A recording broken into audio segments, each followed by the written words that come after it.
Hi, I'm McCarthy, and I help people with their breakups, and we are live. Thank you for joining today. If you're out there, no one's joined yet, but I'm sure they're coming soon. And the topic today is going to be emotional cheating. What is it? And this is one of those things I've come across while doing this, and people have sent me their stories. They've told me what's going on, and this is a term that's new to me. I looked it up for the definition on Wikipedia, or an emotional affair. I haven't known anyone directly that was a friend of mine that said, oh, you know what, we broke up because she was emotionally cheating on me. So it is something, if you believe it to be something, right? I mean, at what level is emotional cheating measured is my question. I mean, do you believe it's bad or even avoidable? Because let me just take a look at Wikipedia really quick and read what they have here for emotional cheating. So the things that an emotional affair, high levels of non-sexual emotional intimacy in adults may occur without the participants being bound by other intimate relationships, or may occur between people in other relationship. Attached theory research reflects both constructs. So this to me it's just like, I've never been in a situation where I'm like, she's emotionally cheating on me. And some guy just said that he sent me a story and wrote that they had broken up over him emotionally cheating.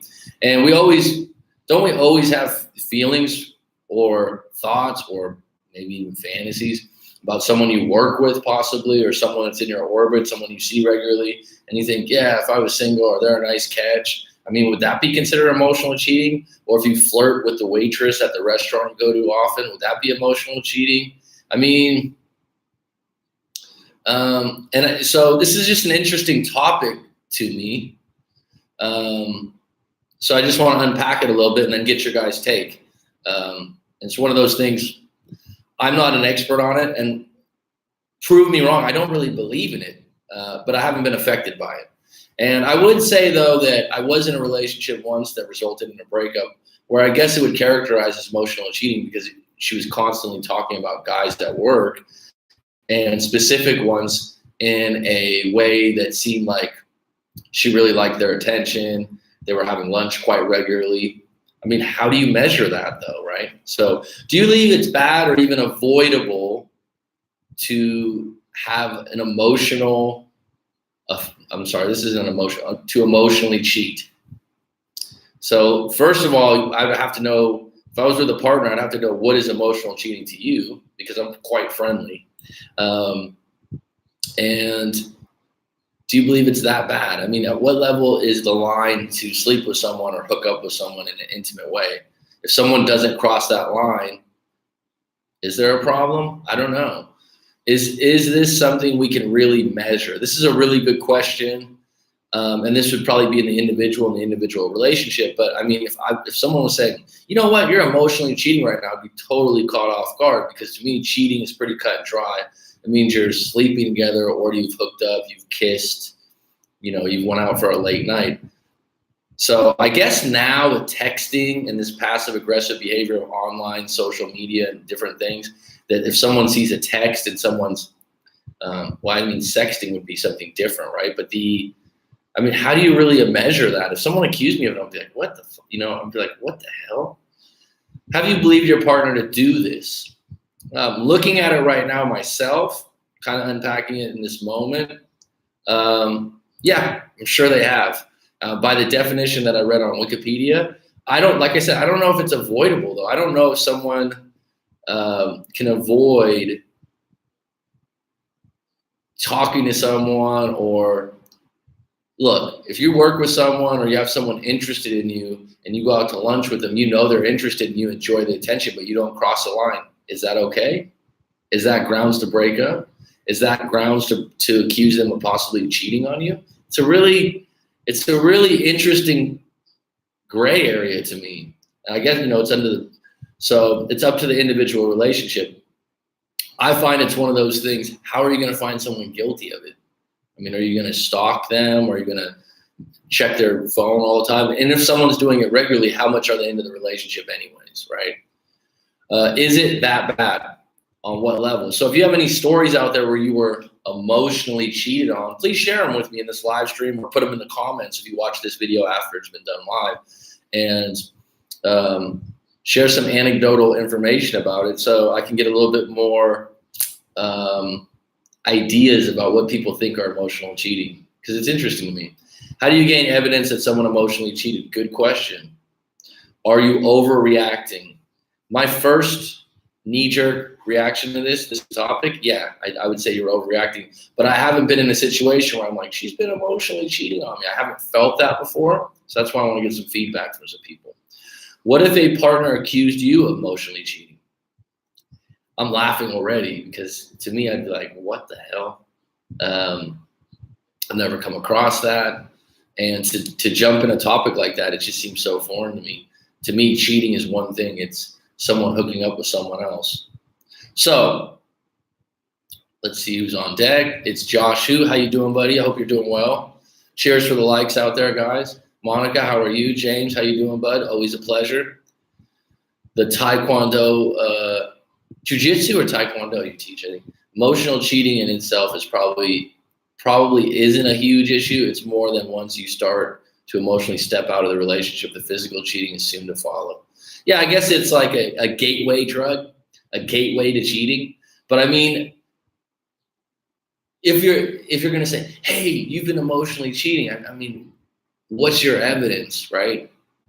I mean, you could feel it. I would say, like, talking about it now, I've been in a situation before prior to a breakup where I'm like, I don't feel like you've done anything yet, but yeah, it probably would be emotional cheating, but I just didn't have that umbrella to put on top of it or that theme. But it's an interesting thing to deal with because I'm not sure a crime has been committed, if you know what I mean. So it's the beginning of physical cheating. Yeah, like that's why it's interesting to bring up this topic in a live stream. It's really cool because when my first reaction when I saw this in the email, I'm like, oh God. But then I'm like, wait a minute, let's think about this. Let's really take a look at it. Hey, Max, saw the notification, never clicked on a video faster. Yeah, my situation was emotional situation. So emotional cheating. Okay, I mean, and that's what I mean. I can't relate, but now looking back, I just didn't give it that title. Social media opens floodgates for emotional cheating. Probably more. Well, what it offers is more evidence, right? When we didn't have social media, we didn't have breadcrumbs to track back and go, I saw this picture, I saw this text. When someone look at the show, the series Mad Men, if anyone's seen that, the amount of cheating and shit that goes on. Do you think that that's just for the movies? I think a lot of offices are like that, actually. I don't know if they're, banging women in the office or something like that in the private office, but I think it happens more times than not. And there was no evidence like there is like social media. The interesting thing is at a workplace, your partner works in a workplace. If that workplace is favorable to them meeting the opposite sex and attractive people of the opposite sex, they're spending 7 or 8 hours a day, 5 days a week. They're going to be attracted to someone. What they do and how they react to that is up to them at that point. But at some point, they're going to be attracted, right?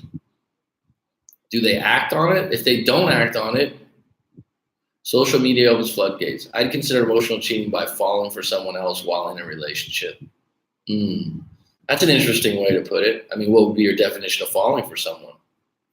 I mean, are you contacting them? Are you texting back and forth? Because everyone could say, "Oh, it's my friend," right? And looking back at a particular situation I was in, more than once, I'm like, well, your friend's doing something. In a lot of ways, as a man, when you have a girlfriend and there's a guy looming around, the guy wants to hook up generally. There's, unless the guy's gay or extremely feminine, even if the guy's waving the flag, we're just friends. Deep down in his heart, the boyfriend believes that you're trying to make a move, whether that's true or not. Now, I'll say honestly, in my life, I've worked at a lot of different jobs, and I've had friends that are women, like honest friends that are women that we go on like lunch at work. So I define emotional cheating as opening up to another more than your current partner. Okay, so that's a totally different information. That's a totally different thing, because to me, I can open up to someone about certain things more than someone else. But you define things that way, Monica. That's your that's a big deal to you, how much people open up and share their feelings. You've revealed that quite a bit. So if a partner is deciding to create emotional ties elsewhere, it shows there's a problem of attraction in the relationship. If all your emotional needs aren't being met, you won't look elsewhere. Here's the thing, though. Let's just chew on this for a minute, James. And I get what you're saying. If you're in a workplace and you work regularly with some other women that are attractive, can you control being attracted to them? There's a quote out there from, I think, Daniel D'Angelo or David D'Angelo, he's some kind of dating coach or something like that. Correct me, someone might know who he is more than I. Attraction isn't a choice. I mean, someone doesn't walk in the room or work with you regularly and you go, oh, I just decided I'm going to like them or not. Sometimes you see someone, you're instantly physically attracted. You've been there. Some people are more physically attracted instantly than others. I have friends where I'm like, God damn, you think every woman's hot that walks in the door, but you've had that where you're like, wow, she's bad. Or you've had someone over time that you work with and you become attracted to them. Would that be emotional cheating? I don't know. And if you're attracted to them and you're in their orbit, you're not going to be a little wallflower in the corner. You're probably going to talk to them. Hello, top of the morning. Daniel, always a pleasure. If you emotionally cheat, there's a big unmet need in your current relationship and the other person is offering a missing piece. Possible. I think one thing to think about here is that how many more people we interact with than humans probably interacted with 100 years ago. Online, ads, people at work, your place where you perform your purpose in the moment, whether that's work or school, which is probably the primary things, but some people are stay-at-home moms, things like that, or some people might be out on disability. I've had a few clients like that have been injured or something, they're out of work right now.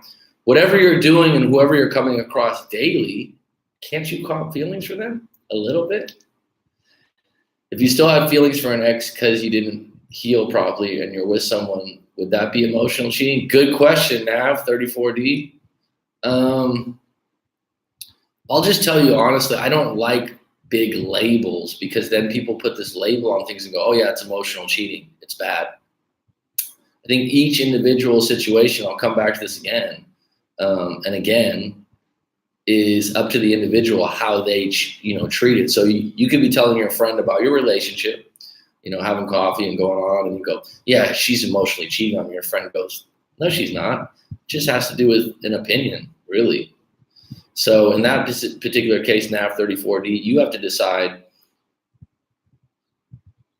if emotional cheating is something A, you don't like. How do you define emotional cheating to you? And C, is it acceptable for you? I mean, there's some people out there that would go, I don't have a problem with that. I mean, I've had girlfriends before that would be like, that's fine. Just don't sleep with them. Because they're highly secure about their situation, and that's not a big deal for them. My ex told me she emotionally cheated. She liked the guy. She even told it hurt me like hell. I'm almost over it. Yeah, but this is really interesting to me because I've been in long-term monogamous relationships. And I've absolutely been attracted to other women during those times. And I've absolutely been in situations where I've gone out to lunch, flirted a little bit, but never took it to the next level, right? And I didn't feel any guilt about that or playing like I was in any games at all. And, I mean, at what point are you not being human by admitting that you're attracted to other people while you're with someone? It's like you can always read the menu, but you don't have to order, right?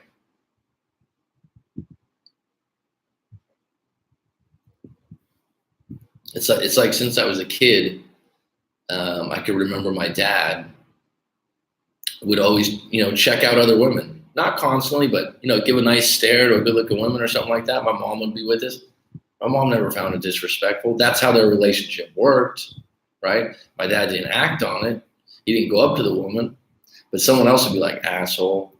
See, it comes down to the values you place on your individual relationship and what you accept and what you don't accept. And being upfront with that probably is most important. The fact that she told you she liked someone else, that was honesty and that was clarity.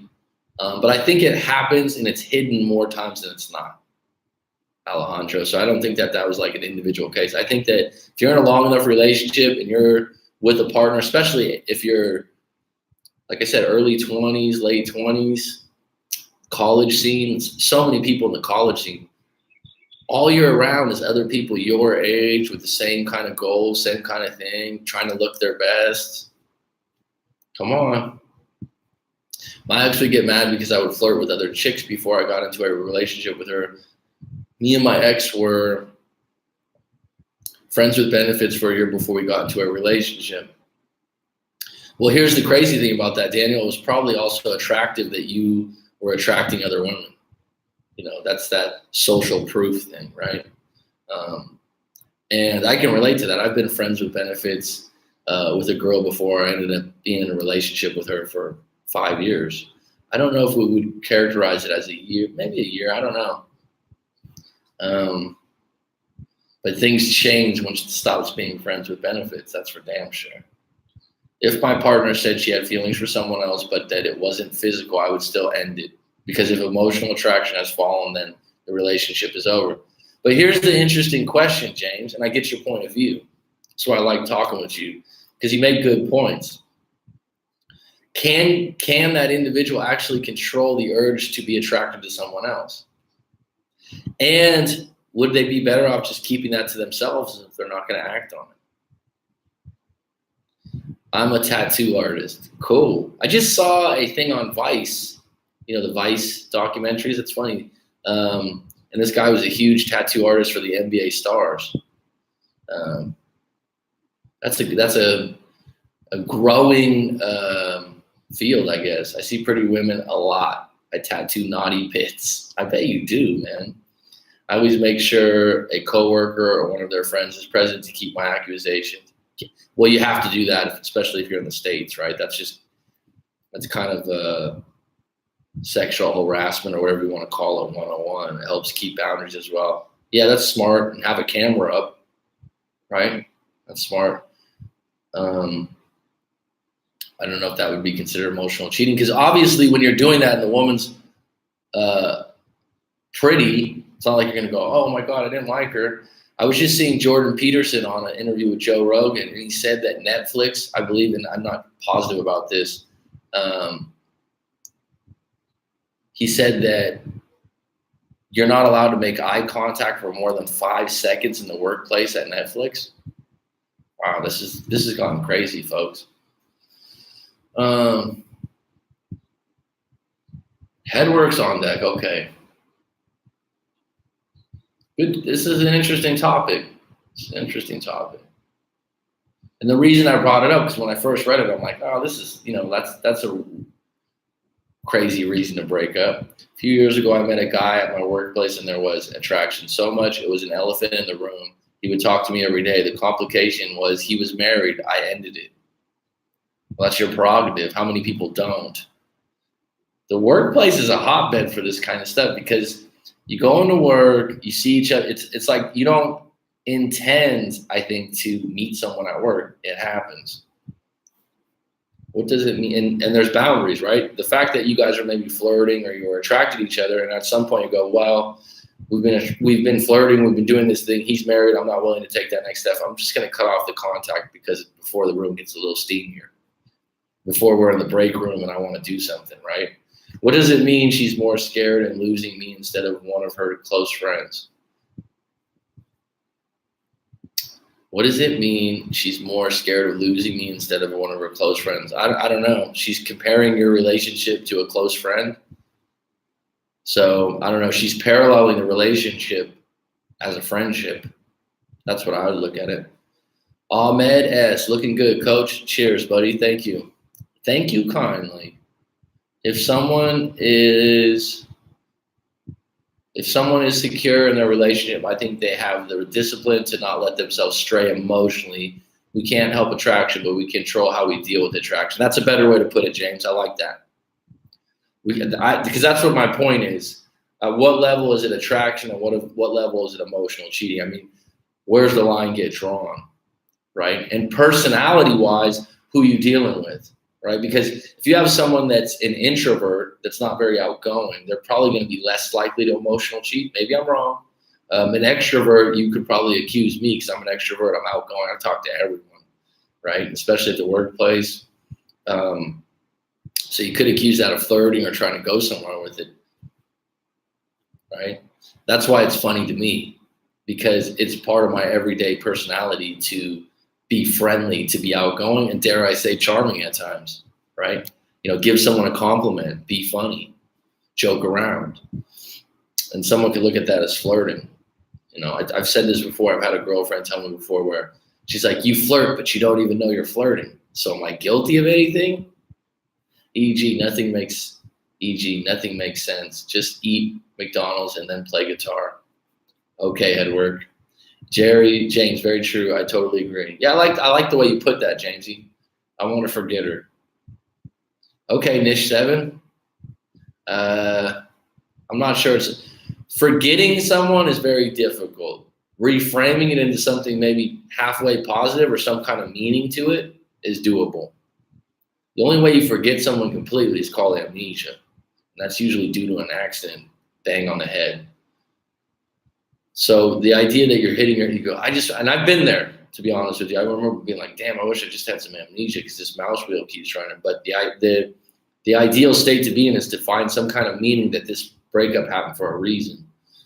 Or some kind of thing where you're like, now that I'm broken up, I can do this, this, and this, and I couldn't do that before. Our ultrasound got moved from the 10th to tomorrow, off topic, but thought I'd give the quick update. No problem, Josh. I was thinking about it, and oddly enough, I don't know if you watched yesterday's live stream or not, someone brought up if anyone's gotten back with an ex that got pregnant by someone else. So I was like, actually, you just weren't in the live chat yesterday. So I wish you all the best with that, bud. Like I said, stick with your good intentions and be true to yourself, Josh.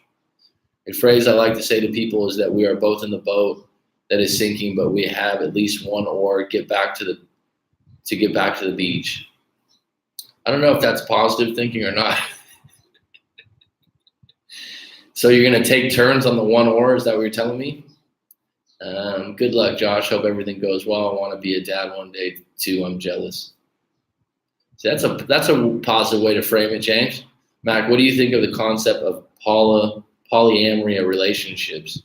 In these kinds of relationships, emotional cheating wouldn't necessarily apply. Polyamory meaning that they have multiple partners, or meaning that they're married to multiple partners? Monica, to me, polyamory is a death sentence to a relation, but I'm very old-fashioned. The more emotional ties you have, the shallower they are. Yeah, you know what, James, you just said, I'm very old-fashioned. This is something I don't believe in. Is it possible to work? Yeah. I always look at it like having one girlfriend. I've never been married, but I've been in long-term relationships, which when you live together, what's the difference in a lot of ways besides the ring? I couldn't imagine being in a relationship, a long-term relationship where you live together. You're in negotiation all the time, right? Not all the time, but unless you're just the man in the house and you run shit all the time. Seems like it would be a lot of energy to be in those kinds of relationships, but there's certain individuals that would be drawn to them. The book, The Truth,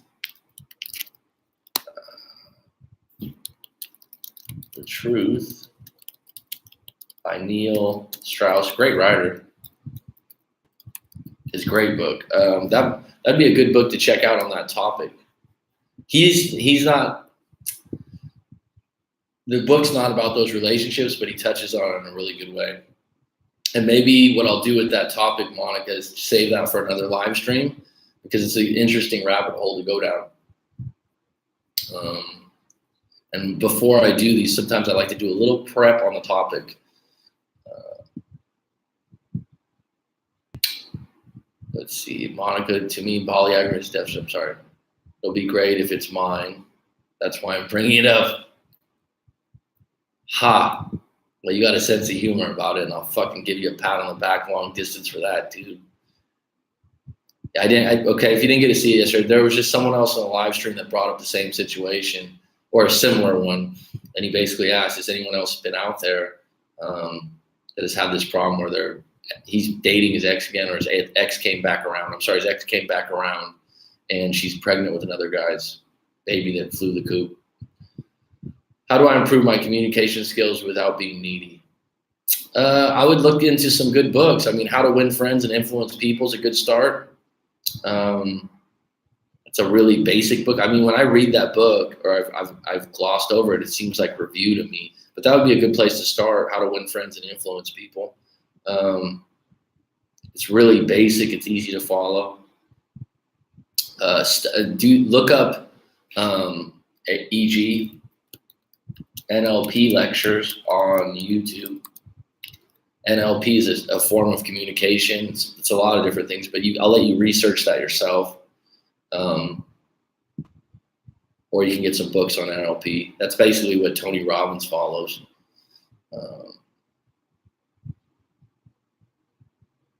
But yeah, How to Win Friends and Influence People would be a good start. He's basically a salesman, Dale. Is that Dale Carnegie? Yeah. Thanks, James. Gonna need all the luck I can get. It ain't luck, Josh. It's reality, bro. You're gonna have some clarity at the end of it all, though. And then you're gonna have a decision to make, and you're gonna have to go one way or the other, bro. E.g., talk about everything except the relationship. Meet women that are post-menopause. It's a bonus. Nice one, Headwork. That is fucking fantastic advice. Hashtag Cougar. That's funny. It's, you know what's funny about that, Headwork, is we're joking around. I was sitting around with my niece, my nephew, and my dad, and my mom were all talking and stuff. And I'm like, I used to know someone that used to characterize people as animals. So that she'd say like, oh, this person's like a horse, or this person's like this. And I'm like, what would you characterize your animal as, right? It's kind of a fun thing to do, to chat about. And my mom's like, I'm like, who would you say you are, Mom? And my mom's like, a cougar. I'm like, do you know what that even means? She's like, no. I'm like, what? Right? It was just so random. It's a funny thing. Like, if you were an animal, what kind of animal would you be? Because animals have different characteristics. My father said he'd be a wolverine. It's kind of funny. It's an interesting thing to see what people come up with. And then you're like, no, you would be this animal.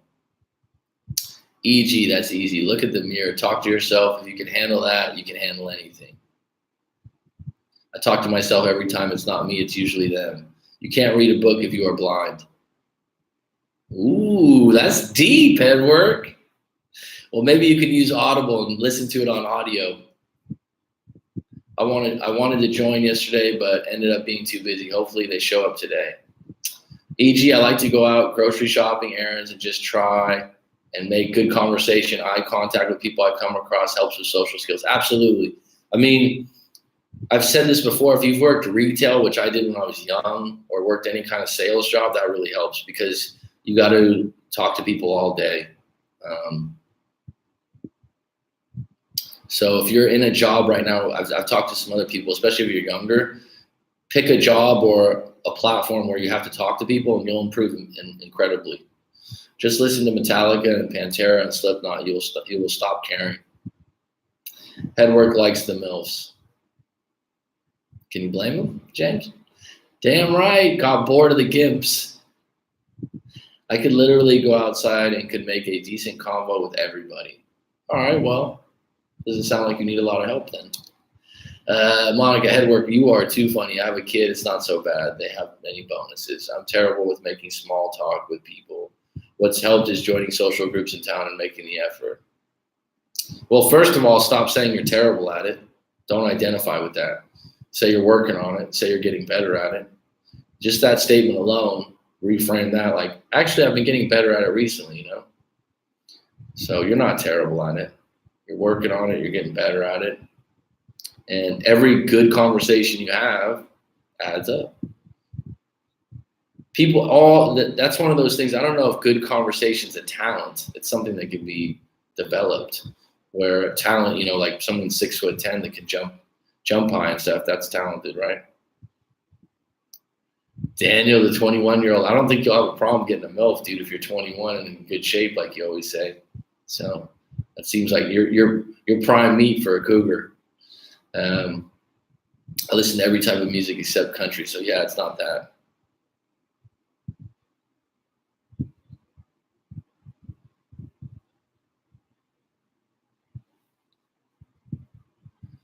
I don't really understand that one. Okay. I need me a grown woman. Try it. You might like it. Monica, small talk is just stupid. It is a skill, but I'd rather be good at having serious, in-depth conversations versus being good at talking about the weather and sports. This is funny because James and EG, because I make conversation all the time. Places I go to eat and things like that. And I've been trying to develop this morning routine where I'm writing more in the morning, right? I'm working on this book. And people from the restaurant that work there, the manager, one of them's an owner at this other cafe, they take a seat and they just start talking to me for an hour, 2 hours.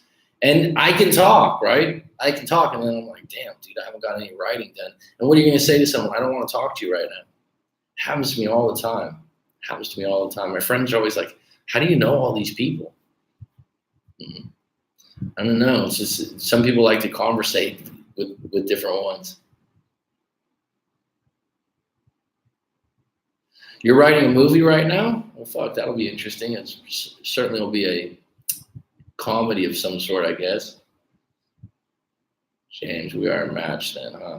Dun dun.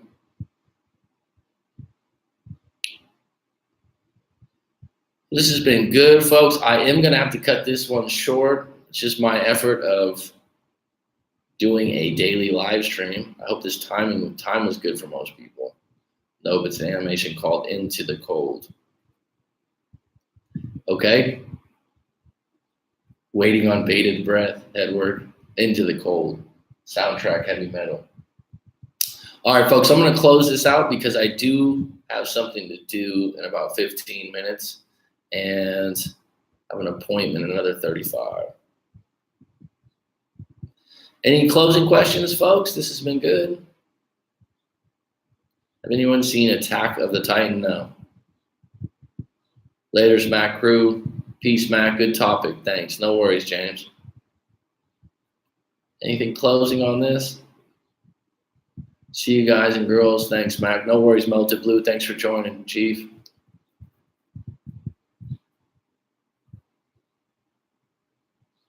Can I get a closing in? Do you have to ask? Go for it. Is this like a speech at the end?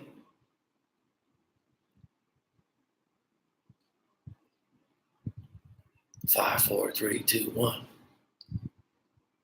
Quick and dirty, the way I like it. Right on, James. I'm going out on a date tomorrow. Wish me luck. You don't need luck, Monica. Be yourself, hon. If you're nervous, get some exercise first. I know everyone, oh yeah, you always say exercise. Go for a walk, go for a run, do whatever, do some push-ups in your house, whatever. Run in place. That always helps a little bit. Listen to some music that you like before you go out and just be yourself. Hey, what do you have to lose, Monica? You don't have shit to lose. Go into it with no expectations and have a fucking good time. And if you don't have a good time, then you just know that person's not the one, to hang out with again. Life without comedy is like boiling water, milk, sugar without tea or coffee. Okay? I love comedy myself. I'm a little bit picky about who I think is funny too sometimes. But I do like a good English sense of humor. I do like irony, right? As you guys like to say, sarcasm. Thanks, everyone. It's been lovely. Talk to you again tomorrow, probably most likely around the same time.